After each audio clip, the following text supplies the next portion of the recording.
sure I write in that I had half a cup of melon. All right. Good to go, CAO. Just the two of us? Building castles in the sky. Okay. Sorry. Hello. Okay, Your Worship, this brief presentation is just to talk a little bit about our sort of intermunicipal partnerships, and I want to talk a little bit about some of the impacts, some of the ways we approach these, some of the impacts of different approaches, just to kind of inform council, so that as we're moving forward this year, we're kind of all on the same page. So this spring, several of our intermunicipal partnerships actually come up for renewal, and there are other intermunicipal partnerships that are being considered brand new, such as a REMO partnership. And so the presentation really is about how do we share costs when we partner with other municipalities. So one of the things that I want to start with is that changes in our tax base and population have made some formulas that we use or have traditionally used unfairly or unequitably burdensome on the town. Agreements come due for a reason, and that is recognized that circumstances change, and so it's a time to check in and see if the agreements as we struck them 2, 5, or 10 years ago are still valid today. So the purpose of the discussion again is to inform council and to ensure we're on the same page, and to have a discussion and receive some direction from council. So in preparing the presentation, one of the resources that I leaned on a bit was the Regional Service Delivery Cost Sharing Guide prepared by the province of Nova Scotia in conjunction with the UNSM and AMA. And that was put out as a PowerPoint presentation that's available online, and it was an initiative of the town's task force. So that was developed in 2014. One of the things that it talks about is population-based sharing. So nobody enjoys municipal services more than people. And so no two municipalities serve the same size population. Towns in Nova Scotia tend to be smaller in population than rural areas. In fact, many of the towns in Nova Scotia are in around the 1,000 people mark. We are the 5th largest town at just over 6,500 people. So towns serve fewer people. It's appropriate if a service is generally beneficial to a large portion of the population to look at, well, how many people are going to benefit as a way of considering cost. People must have a similar ability or opportunity to benefit and therefore pay the same amount. It does create equity if everyone in the service area contributes the same, or the municipality contributes the same amount for each member in the service area. You don't have a copy of this, so. Okay. There is a spillover benefit of using population as a driver for cost sharing, and that is, as we are successful with our repopulation efforts, and as we are successful in drawing more people to our area, if they settle in town, then that's a good thing. But in the context of our municipal cost sharing, we will also contribute more on their behalf. The reverse is also true, by the way. If we aren't successful and our population declines, we don't end up paying a disproportionately high amount for the people in our area. So in Yarmouth County, what is the population history? So this chart, I hope you can make it out, goes back to 1961. If you look in 1961, the town of Yarmouth was the largest of the 3 municipalities in Yarmouth County by population. We had, it looks like, about 37% of the population, as opposed to the District of Argyll, which had about 34% of the population, and the District of Yarmouth was just 30%. In around 1971, 72 area, we were the closest we ever were in terms of being equal in size, in terms of population. Since then, things have sort of gone in a different direction. The District of Yarmouth now has 41% of the population of Yarmouth County. Argyll has 33%, and they've been very stable over time. And the town of Yarmouth is down to 27%. There's lots of reasons why these things went the way they did. One of them, I would suggest, would have to do with the convenience of transportation in and out of town.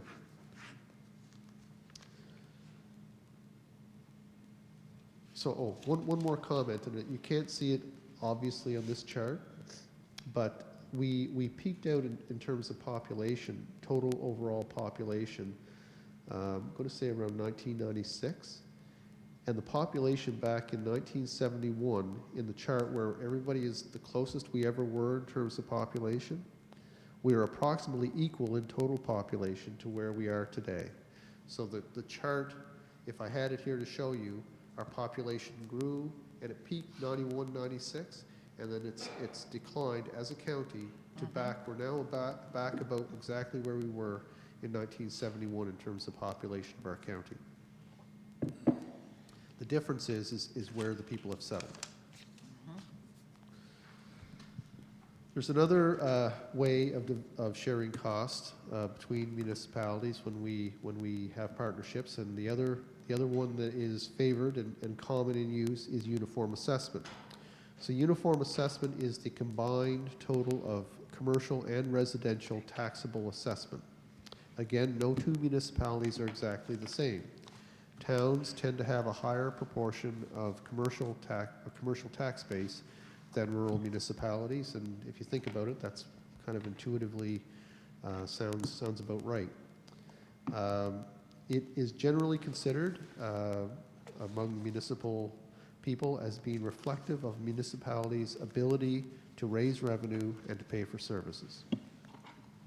So in using uniform assessment in cost-sharing formulas, one of the benefits is that if a business benefits, if it will be reflected in the property value or their assessment, and the municipality that prospers will pay more. So if we are successful in generating more housing as one of our strategic initiatives, or if we're successful in developing our commercial tax base, we will pay a larger share of cost-shared services. That's what we want, right? Well, exactly. It's in line. It is in line with our strategic intent. If we that is exactly what we want: more people, more business, more prosperity. And if we are successful, we should pay more. We should not be punished if we are not successful relative to our neighbors. So I added another bullet on here, and that is that businesses located in town are not all owned and staffed by people living in town. We are one economy in Yarmouth County. And so within the town, 2/3 of the workforce on a daily basis, 2/3 of the workforce, people working in jobs within the town of Yarmouth, live outside the town. And that's okay. Yeah, it sure is. It's okay if we're entering municipal service delivery in a mind frame that we're going to pay a fair share. So using uniform assessment, using population, those are the kinds of drivers or cost drivers and variables that the UNSM, the Province of Nova Scotia, AMA, were recommending in their best practices. So uniform assessment, this is what it looks like over time from around 2006-07 to 27-18. I've only got about 10 years of data easily accessible for this, so it's a shorter time frame than the population. But you can see here that in terms of overall tax base, the town of Yarmouth and Argyll were about the same 10 years ago, and the District of Yarmouth was slightly more at 38%. Over time, things have spread out a bit. The town of Yarmouth's tax base has been challenged, and we're down to about 26% of the county's tax base. Argyll's at 31.4, very stable over time, and the District of Yarmouth is 42.5. It may surprise some people that the districts have more tax base than the town, but if you think about it, they're much larger geographically, they have larger populations, and so they have a lot more residential assessment than the town does. The town is very small geographically. So if you use uniform assessment, so these are the numbers for uniform assessment for the 3 municipal units. 1 cent on each tax rate generates the amount of money you see there. So for the town, and this is commercial and residential, we generate almost $43,000. The District of Yarmouth generates almost $70,000, and Argyle generates $51,000. So to be specific again, it's 1 cent. 1 cent on commercial and residential. Okay. So ours breaks down. It's about 15,000 of that would come commercial, and 25,000 would come roughly residential. And for the 2 rural districts, it would be much higher percentage would come from residential. So there's other variables that we look at when we look to compare municipalities at times, and one of them is household income. So what you see here is the median household income according to Statistics Canada. Town of Yarmouth, the median household income is $38,000. The District of Yarmouth, the median household income is $58,000. And the District of Argyle, the median household income is just under $65,000. And so you think about it again intuitively, why is it that the Town of Yarmouth median household income is less than the districts? Well, it's because, in my view, we have a very high percentage of rental housing in the Town of Yarmouth. I believe it's over 50%. So people who don't necessarily have high incomes might be more likely to rent. People who are retired on fixed incomes might be more likely to downsize and rent. And people who maybe don't have much disposable income and might rely more on the social kind of supports that we talked about earlier today, might have less opportunity for transportation and be more inclined to want to live close to those services.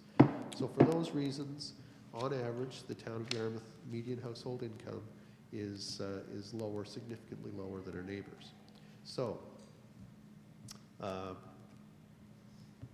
that matters to the extent that when it comes to paying for services, it takes a larger proportion of the household income to pay the tax bill and therefore to pay for services. It's just something we need to be mindful of.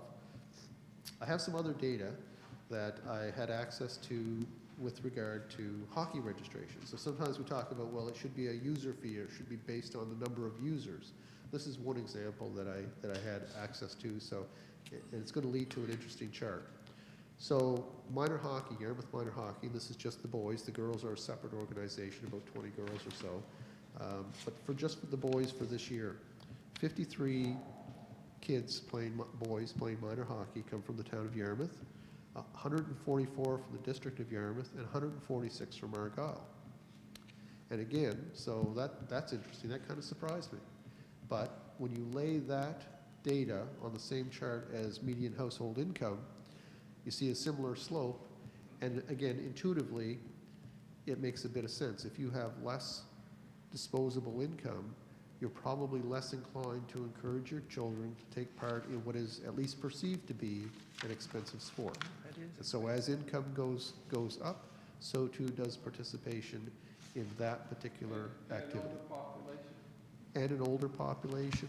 There are, there's factors that come into it that make that chart kind of make sense to us. What's the overall population for that? Yeah, yeah.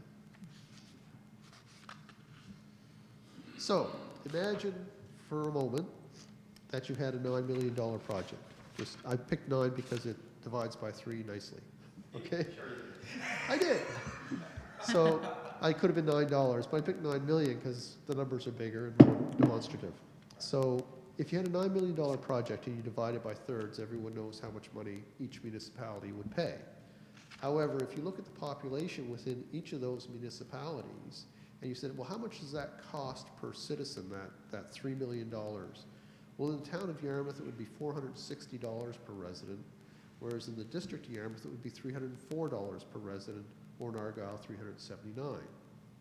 So an even division of a number like 9 million or even $9, an even division between 3 municipalities based on thirds actually results in the town contributing significantly more per person than for the other municipalities. And again, when you look at ability to pay and access and use of some of those services, that may not make the most sense, or may not be the most equitable way of distributing cost. If we look at it in terms of uniform assessment, if we each had to come up with $3 million or $3, right? If we look at uniform assessment, let's say we're trying to raise $3 million. For the town, we would have to allocate 70 cents of our tax over 1 year or over 10 years, 70 cents of our tax to generate $3 million. District of Yarmouth would be 43 cents, Argyle would be 58.13 cents. If we use uniform assessment across the board, on average, it would work at 54.87 cents, $54.87 for every dollar, for every $100 of assessment across the county. So, sorry, 54.87 cents, not $54. So just thinking again about household income, if you took $9 million, you divide it by 3, and you look at how much it costs per citizen, and then you look at what the impact is per household. So in the town, you'd be talking about, based on Stats Canada average household size, I think it's 2.5. Town of Yarmouth, the percentage of household income that would go to pay the household share of $3 million would be 2.8% of the household income, whereas in the District of Yarmouth it would be 1.2%, or in Argyle 1.4%. So it's just interesting when you look at the numbers, like what is the impact on our citizens of levying that kind of money, and think about affordability and equity. If we look at user data, and let's take the minor hockey example because it's one that we have, and it's rather extreme to be honest. If we were each contributing $3 million and dividing it up by the number of kids in minor hockey, the town share would be 1.3 million versus 3.7 for District of Yarmouth and 3.8 for Argyle. Now, that's just an example to show you how user data can throw things in a different direction. But I do. What about the one, Jeff, that we always get thrown at us is we have a larger commercial assessment in the town of Yarmouth. Yeah, so that gets captured under uniform assessment. So population gets you the number of people who live and sleep in your district. But when you use uniform assessment, it brings in that commercial tax base, right? So that's why uniform assessment is one of the go-to variables for intermunicipal sharing. So it kind of equalizes or balances the playing field between towns and rurals. And I just want to add this to that. It's a good question by the Deputy Mayor, because we often, it's often said to us that, but the town benefits because of that. You get businesses, and when we get businesses, we also get that extra taxable income, which means our portion is bigger. Right. Right. So it doesn't. So it all just works out. Yeah, you get if there's additional business, then you get additional assessment, and it contributes more to the formula. Yeah. There is the other side though is also not the other side, but further to your point, is when you do get additional growth, you get additional demands for services, right? So it's whether it's sidewalk or they want additional. They might need policing, they might need fire, they might want bylaw enforcement. Yes. You might need to put in place things as we did Jody Shelley Drive, where we put in a $500,000 intersection to help manage traffic. So and if our what did I see about the 2.8, the people that work in town? So 2/3 of the workforce in town live outside of town. And we pay for our streets. Yes. Right. So the extra wear and tear, which is good, we don't, because that's what we're here for. But it's an extra cost. Yeah, it is what towns are. Towns typically are the economic centers of the area, and with that, come certain responsibilities and certain dynamics. the Municipal Government Act has us responsible for the road, so it is an additional financial burden. And people sometimes wonder why are tax rates higher in towns than they are in rural areas. It is because we have different responsibilities, right? Different levels of service that we're expected to provide as well. So just to comment, just to come back to the slide here, I don't want this point to be lost. I am not and would not advocate for using user data as a way of establishing cost sharing, because I think it could be fairly volatile in terms of how much it would swing the formulas from year to year. But the other thing is, it is typically not independently verifiable. It isn't. Right? It comes from a source, and it may not be perfect, and so I like things that are independently verifiable, reliable, and easily obtained by any interested party. So population from Stats Canada, uniform assessment, those things are ones that are favored in the municipal world, and of course I support that. So the best practice from the Regional Service Delivery Cost Sharing Guide, really is population uniform assessment. But we have to be open. We always have to be open that there might be other relevant variables to consider in these formulas, right? In an ideal world, I say ideal world, in a different world where we're one municipality and every property owner is paying the same tax rate or tax burden for shared services, you are effectively working on the basis of uniform assessment. And so, in my mind, the goal is to get to uniform assessment, because the bigger term goal or the future is probably consolidation of municipalities. And if you're already at a cost sharing formula that's based on uniform assessment, amalgamation or consolidation or whatever, you don't create winners and losers in that process. It's just a change of governance and a change of administration. The money stays the same. And so that's where my mind has been, is how do we get to a uniform assessment-based approach to funding our intermunicipal services so that we remove a barrier to structural change in our municipal governance. And we also, on the flip side, is we actually remove an incentive for structural change, right? If things are fair and nobody is unhappy with that, then the question really becomes about, does the governance work or doesn't it, as opposed to it's an economic or financial issue. So fix the financial issue, and then you can deal with the governance issue, the structure issue, through a different lens. There are other forms of partnership, as we talked about earlier today, and one of them, and that I've advocated a little bit the last couple of years with our partners, is independent provision of services. And so we have a number of intermunicipal corporations that we've established to deliver services, and what we do is we ask you councillors to come and sit around a table together and form a corporation, and you hire your own staff. Well, that becomes cumbersome because there are three parents, who keep an eye and restrict the resources and have different expectations about what that corporation should deliver. So we end up with disalignment, perhaps, of our expectations.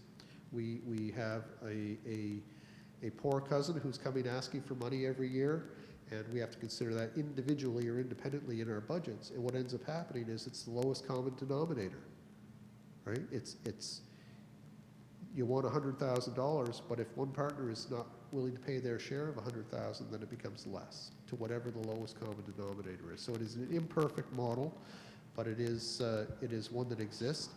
A better model is to say, look, you know what? Town of Yarmouth is going to operate the ferry terminal on behalf of the region, right? If you trust us and if you believe in us and you support us, then we can take that on and we can do it with the resources that we have.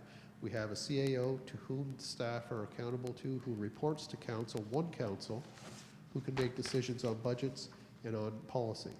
It's a more efficient model, and so it is a different model.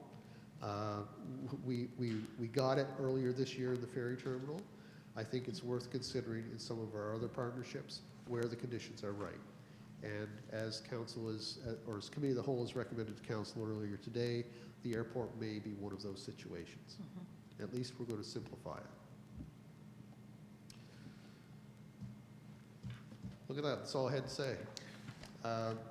So Your Worship, I would invite questions and conversation about partnerships and how this might influence our future. It's online. It's, yes, so the presentation is, I'm actually showing it to you from the online yeah, copy. presentation's online. It's, I mean, excellent, because it's in plain English, and it's not from us, it's best practices. I shouldn't say anything, I'm the one that's supposed to be in a hurry. Two things. Is this working in other areas? And what I mean by other areas is throughout the province, throughout the country. Is this something that's becoming standardized? It's, Your Worship, it's what I call the best practice. There's no perfect practice in municipal government. You know, there's always situations where, say, uniform assessment or population doesn't quite capture the essence of the partnership, and so that's why I say I think we need to be open to other variables being also included. You know, I absolutely believe that the more and it's a mathematical fact, the more variables you have in the equation, the less volatility there is. Indeed. Which is important. Population uniform assessment don't swing year to year too much. They tend to go in trend lines as opposed to wild swings. You know, adding a third variable in specific circumstances where it's justifiable and reasonable is fine. Ultimately, I believe that uniform assessment alone is the goal, but I think if we could get our intermunicipal agreements aligned to formulas that are fair and equitable, then we can over time eventually get to maybe the holy grail of uniform assessment. Right. I guess you've addressed at least my other question. As you know, I mean, this is not the first time I've seen this. I've looked at it, and when you brought it up before, I kind of looked it over, and you're talking to the converted when it comes to speaking to me. That's fine, and this council can agree till they're blue in the face. It doesn't mean our partners necessarily will, and so I guess the issue is convincing others of this and of the strength of it. And I think, you know, certainly since the last time we talked about it, I've been speaking this language with our partners, and for the most part, I think it's received fairly well.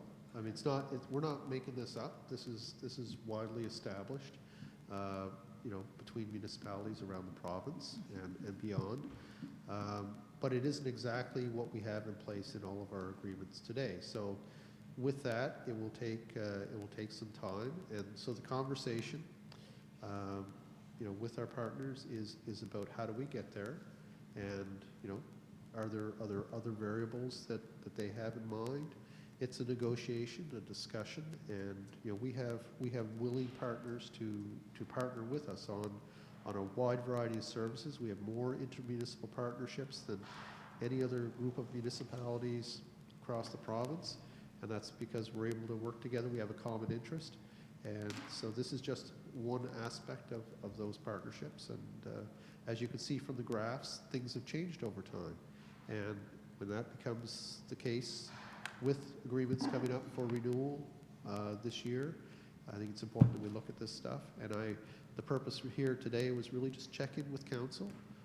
Where are you? And make sure that, you know, if there are questions, you ask. If there is a difference of opinion, you tell me, and then we move forward together. Okay, thank you. Good? Good. Any more questions for Jeff? Really good stuff. That's very helpful. All right. Runway, Okay. are we done? I'm just looking at my agenda to see where we are. We've got correspondence for action. I don't know what's in there for action, but, oh, okay.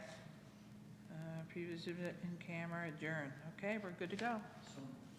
Thank you. Second. All those in favor? Aye. Contrary? Motion carried. Wayne, you gonna make it? We need a council meeting? What are you gonna do? I'm only on the air for 3. The what?